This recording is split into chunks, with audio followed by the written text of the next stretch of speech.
Hello everybody, welcome to another video. This is an unboxing again of the G.I. Joe classified series. This time it is Roadblock. So I just got this package. Na-disinfect ko na siya, nalinisan ko na. Kakarating lang na ito, bagong bago. So let's open it. Okay. So ito yung box niya, maganda siya. Sa side, maganda yung art niya. Ito. And then sa back niya, parehas lang din ng ng back ng kay Duke. Classified series. Roadblock. Side, bottom, here. Okay, ulit natin siya dito. And meron siyang parang something. Document here. Then, open na natin siya. Okay, the package consists of Roadblock himself. Then meron siyang machine gun na high-tech na malaki. Meron siyang knife, and then I think this is a magazine for this machine gun right here. Tabihin muna natin ang box. Okay, so bali natanggalan natin siya sa plastic niya. So here is his machine gun. I think dito papasok tong itong kanyang magazine. Dito siya papasok. Ayan. Here. Okay. Tapos yata siya. Ganyan.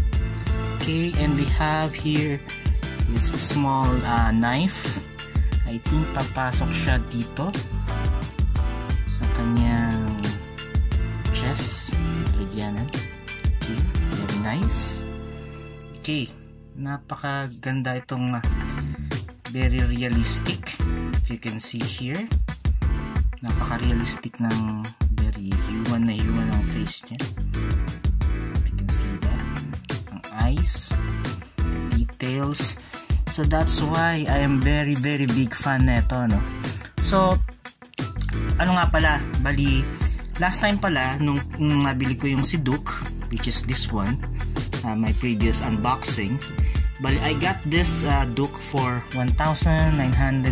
So, almost 2,000 pesos. So, medyo mahal.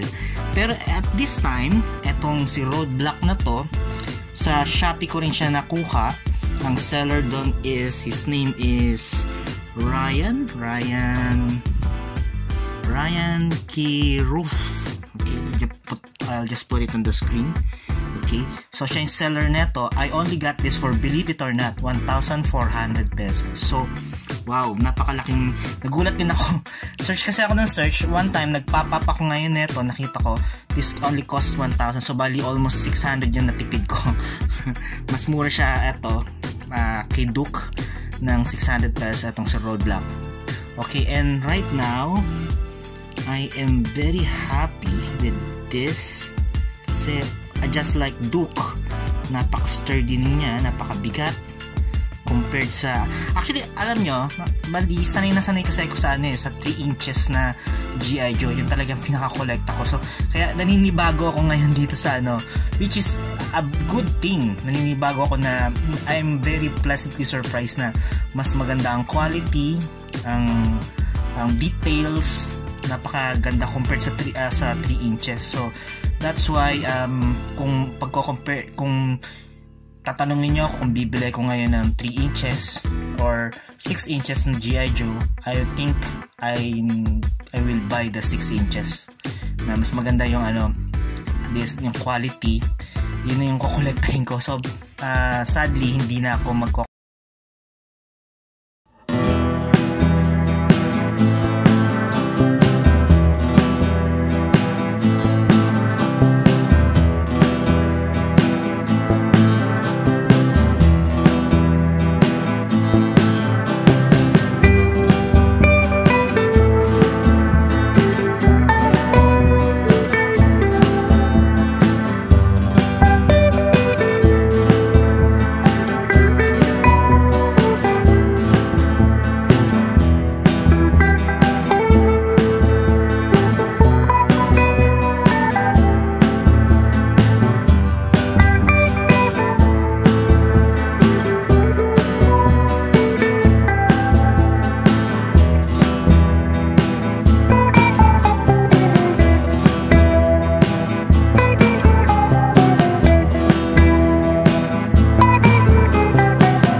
na ang budget ko. Pero next month, October, birthday ko naman. I think papayagan naman ako ni Miss magkaroon na makakuha ulit isa pa nito. So that's it for now. Thank you very much for watching. See you on the next video. Bye.